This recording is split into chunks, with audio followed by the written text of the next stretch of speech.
Hola, mis queridos amigos y hermanos, muy buenos días, buenos días, buenos días.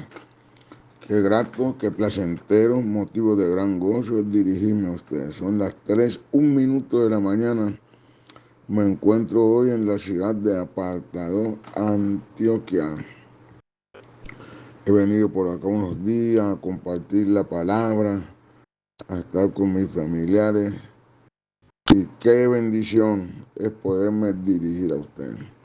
Hoy quiero hablar el tema titulado Lo que sabemos, hablamos. Repita ese tema. Lo que sabemos, hablamos. Tuve ayer justamente camino de Medellín acá a la ciudad de Apartadó con una dama cristiana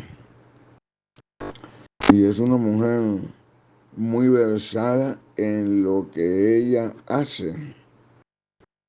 Sí, estuve también antes de venir a Bogotá con el señor allí, el que hace mantenimientos profesionales en, en el barrio, a lo que algunos le llaman el todero, que hace de todita las cosas en la comunidad, en el barrio. Y es un hombre bien versado en lo que él hace. Sabe, se ha preparado. Jesús le dijo a Nicodemo: mira, Nicodemo, tú tienes que tener la experiencia del nacimiento de nuevo. Que cuando Jesús le habló a Nicodemo del nacimiento de nuevo, acá en San Juan capítulo 3, Nicodemo quedó, como dicen los hermanos en Puerto Rico, quedó loquito. Desconocía lo que era el nacimiento de nuevo. Así que en cada profesión, cada trabajo, cada labor que las personas hacen en el mundo, ellos son versados, por lo menos saben de todo un poquito. Y acá le está hablando Jesús a Nicodemo y le dice: de cierto te digo, que lo que sabemos hablamos. Y para mí esta palabra es bien significativa hoy. Estuve también con mis hermanos en el departamento de Casanares. Y por ahí la gente sabe de la ganadería y habla de eso. Y uno va por allá a compartir con los hermanos y queda loco. ¿Por qué? Porque uno no sabe el trajinar del llano. He estado en muchos lugares bien interesantes. Acabo de llegar con mi sobrina, la pastora María Belli, de aquí de Apartado. Acabo de llegar de Panamá y por allá en la provincia de Darién. Y hay unos señores expertos que manejan motores. Yo digo, bueno, a esas horas de la madrugada que nos vinimos 3 de la mañana, ellos saben. Hay un vigía que va también en la parte de la popa del barco vigilando que no se vaya a atravesar algún tronco de madera. Y el hombre señala, el vigía señala hacia la izquierda y a la derecha. Entonces, mis amigos, usted debe de volverse un experto, perdónenme usted, en hablar de lo que usted sabe. Jesús está diciendo: de lo que sabemos hablamos y de lo que hemos visto testificamos. Así es que dice Jesús en el verso 12: si os he dicho cosas terrenales. La gente sabe de lo terrenal. Dice: y no creéis, dice Jesús. ¿Cómo creéis si os dijere las celestiales? Allí quiero detenerme un poco. Y dice: ¿cómo les voy a hablar a ustedes si no saben de lo espiritual? O sea, este mundo está guiado y dirigido. Por eso es que la gente estudia una profesión, porque hay dos niveles. Una cosa es quienes estudian una profesión y otra cosa es quienes Dios se las da. Y acá está diciendo, de lo que sabemos nosotros hablamos. Hay cosas que vienen directamente dadas por Dios, en las cuales se rompen los protocolos. Que fulano de tal estudió y se preparó en esto. Dios a veces en su sabiduría rompe los protocolos humanos para después direccionar a las personas. Y yo quiero hablarle del nacimiento de nuevo, si es necesario. Jesús acá está diciendo, nadie puede ir al cielo si no ha nacido de nuevo. Wow. Y eso sí ya es un conocimiento celestial. Señores y señoras, hermanos y hermanas, y ya está establecido así. Muchos quieren que la gente sea salva sin el nacimiento de nuevo. Falleció una persona y la gente hace alarido y dice, se murió fulano de tal y ni se sabe a dónde va. Bueno, esa fue la canción de Shakira, dice que ciega, sorda, qué sé yo qué. Claro, dice que ella, y también Maribel, una cantante colombiana, dijo, ni se sabe a dónde van los muertos. Pues yo quiero decirte que yo sí sé decirte a dónde van los muertos. Si una persona no ha nacido de nuevo, sencillamente se va al infierno. Señores y señoras, hermanos y hermanas, Dios estableció el nacimiento de nuevo para ir al cielo. Todos los mundos, los dos mundos que hay, tienen su origen. Para que hayan habitantes de ese mundo, tienen que tener sus orígenes. Por ejemplo, usted para llegar a este mundo, a este plano físico, usted tiene que nacer de una madre y de un padre. Y usted es engendrado de ese padre y nace de esa madre porque los padres tuvieron una intimidad. Yo quiero que usted se traslade a San Juan, capítulo 1, el verso 14, 13 y 14, los cuales no son engendrados de carne ni de voluntad de carne ni de varón, sino de voluntad de Dios. Y en el verso anterior está diciendo, dice claramente en San Juan 1:12, mas a todos los que le recibieron, a los que creen en su nombre, les dio potestad de hacerlos o de llamarlos hijos de Dios. Para ser hijos de Dios, no estoy hablando de criatura, porque una cosa es ser criatura de Dios y otra cosa es ser hijos de Dios. Las criaturas de Dios somos todos los que pertenecemos a la creación. Sí, animales, plantas, verdes, vegetales, peces, seres humanos. ¿Uno nace de quién? De ellos justamente. Uno nace de ellos justamente. Los seres humanos, ¿verdad?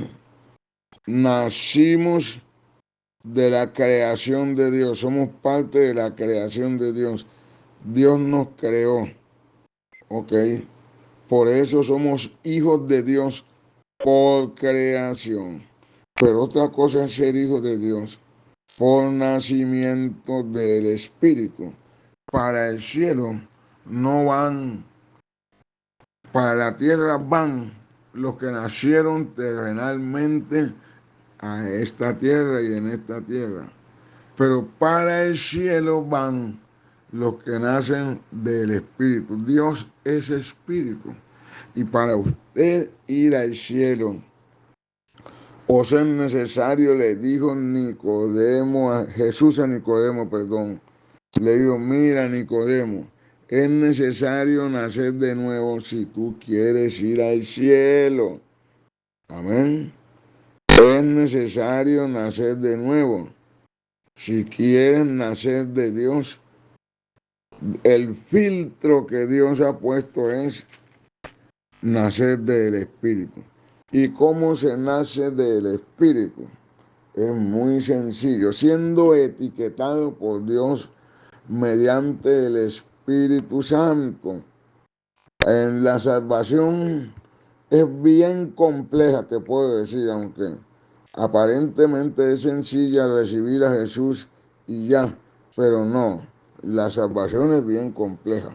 La salvación, en la salvación actuaron y actúa Dios el Padre, actúa el Espíritu Santo y actúa el Señor Jesucristo. Jesús es el Salvador del mundo. ¿Me hago entender? Jesús es el Salvador del mundo. El Espíritu Santo convence a las personas de justicia y de juicio, por cuanto no han nacido de Jesucristo o del Espíritu. Y el Padre los etiqueta para salvación. Entonces, ¿quién etiqueta a las personas para salvación? San Juan, por favor, capítulo 6, versículo 37. Así dice la Sagrada Escritura. Todo lo que el Padre me da, ese vendrá a mí. Y el que a mí viene, voy a hacer un énfasis añadido, etiquetado por el Padre, yo no le echo fuera. Y en San Juan 6:44 dice, ninguno puede venir a mí si el Padre que me envió no le trajere, y yo le resucitaré en el día postrero. Ahora, mire usted lo complejo y lo sabio que es esto. Dios etiqueta a las personas para salvación a su debido tiempo. Eso lo dice Tito 1:3. A su debido tiempo el Padre los etiqueta para salvación. Usted no puede ser contemporáneo de la salvación de Pablo.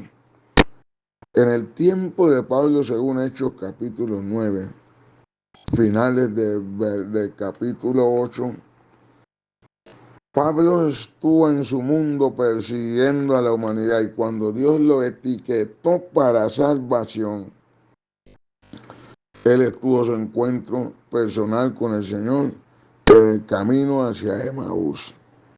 Esto en el camino hacia Damasco. Perdónenme ustedes que se me cruzan los lenguajes bíblicos. Y allí Dios lo etiquetó para salvación y un rayo, un resplandor de luz inundó al apóstol Pablo, que en ese tiempo se llamaba Saulo, antes de Cristo y después de Cristo. Y el Señor le habla mediante ese resplandor de luz. Saulo, Saulo, se llegó tu tiempo, ¿por qué tú me persigues? Pablo le dice, ¿quién me habla?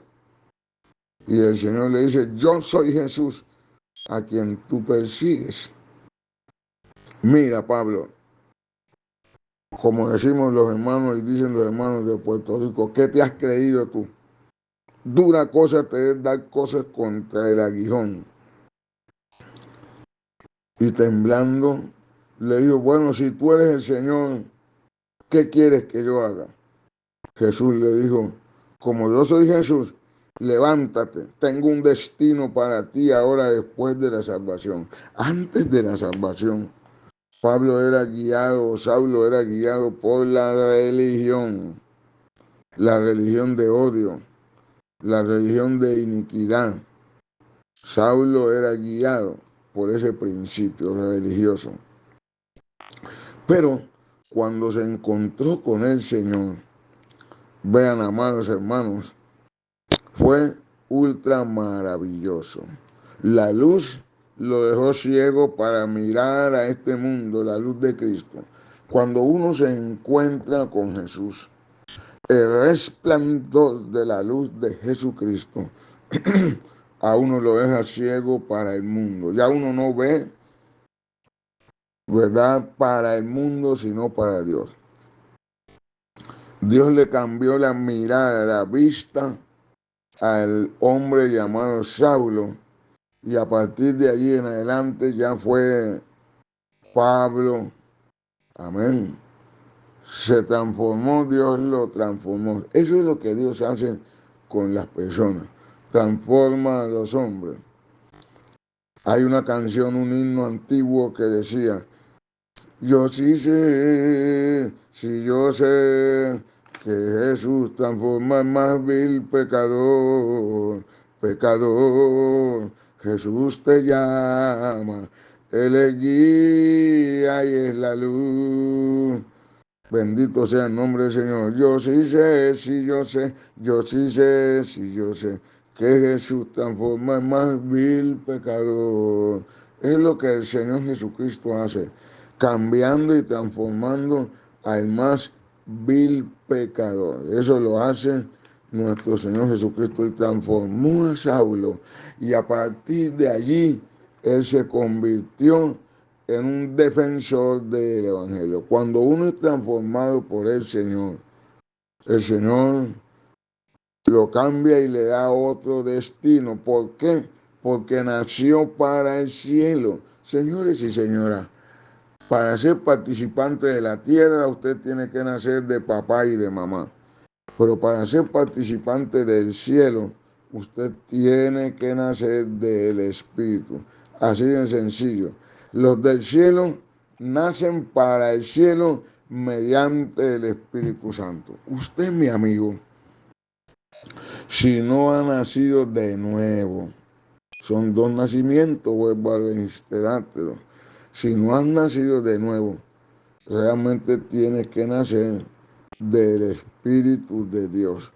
¿Ok? Para ir al cielo, allá no van al cielo los que no han nacido del Espíritu. Para ir al cielo hay que nacer del cielo. ¿Y cómo se nace del cielo? Mediante el Espíritu Santo de Dios. Hermanos y hermanas, señores y señoras, así es que se nace del Espíritu de Dios. ¿Cómo? Jesús es el Salvador. El Espíritu Santo trabaja también trayendo a las personas a los pies de Cristo. Y el Padre los etiqueta. Por eso fue que Jesús dijo: todo lo que el Padre me da, ese viene a mí. Y el que a mí viene, yo no le voy a echar fuera. Así es que esto, señores y señoras, es más interesante de lo que nosotros nos imaginamos. Bendito sea el nombre del Señor. Los tres actúan en la salvación. Pero quiero compartirle una cosita más. Mire lo que dice Tito 1:3. A mí me sorprende esto. Y yo quiero que usted madure en cuanto a la salvación de sus familiares. Mire lo que dice Tito 1:3.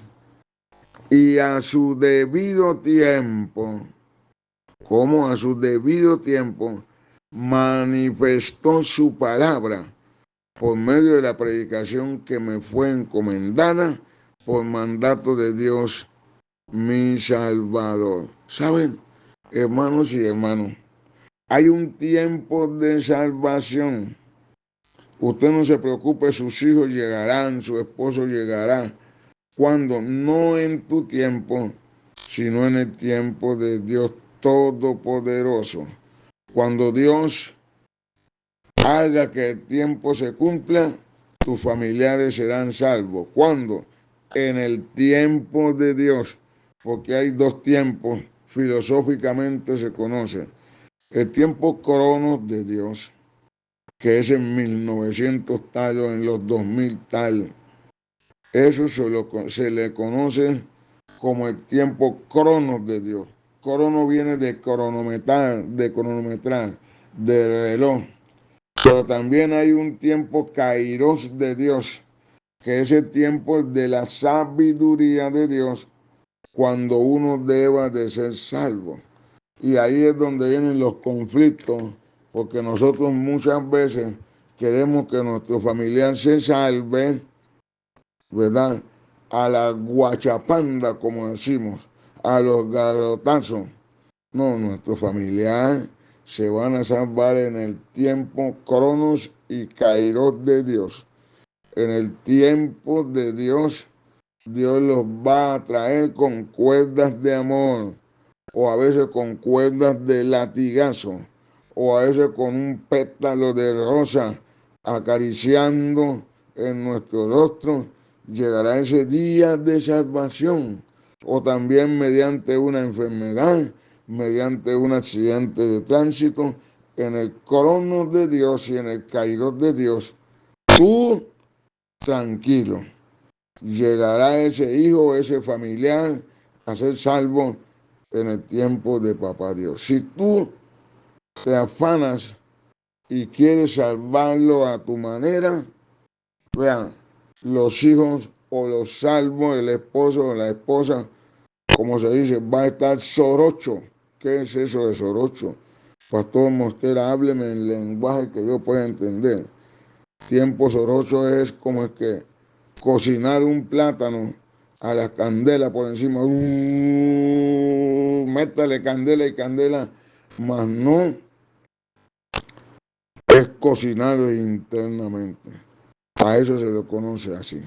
Por eso es que hay algunos que han llegado a la iglesia no en el tiempo cronos de Dios, en el tiempo kairos de Dios, sino en nuestro tiempo. Hermanos y hermanas, amigos y amigas, yo quiero pedirle a usted que deje la salvación al que le corresponde la salvación. Usted no puede salvar a nadie. Si usted pudiera salvar a algo, ya estuviera el mundo salvo. Pero el único salvador del mundo se llama Jesucristo. Y es Él al que le corresponde. Por eso es que dice Apocalipsis que la salvación pertenece a Dios. Amén. La salvación pertenece a Dios. ¿Cuándo? En el cronos y en el kairos de Dios. Por eso es que Nicodemo fue un ignorante frente al Señor Jesucristo, porque Nicodemo no entendía eso. ¿Cómo puede un hombre siendo viejo nacer de nuevo? ¿Acaso puede entrar por segunda vez? Oye, Nicodemo estaba hablando de lo humano. Nadie puede nacer de nuevo si no es mediante el Espíritu. Y yo sí quiero pedirle a usted en esta mañana, cuando son las 3:23, que usted tenga contentamiento. En el tiempo de Dios, Él salvará a los tuyos. Isaías dice que Él es el Salvador, que Él salvará a los tuyos. ¿Y cómo los salvará? En la etiqueta divina, no en la etiqueta tuya. Algunos queremos meterle la salvación a nuestros hijos y familiares, como se dice por ahí, en tirabuzón. Y no es así. La salvación llega en el tiempo de Dios. Dios te bendiga, Dios te guarde y gracias por tu apoyo y por tu ayuda. Amén y amén y amén. El que está sosteniendo este ministerio se llama Dios y usted también. Dios te guarde.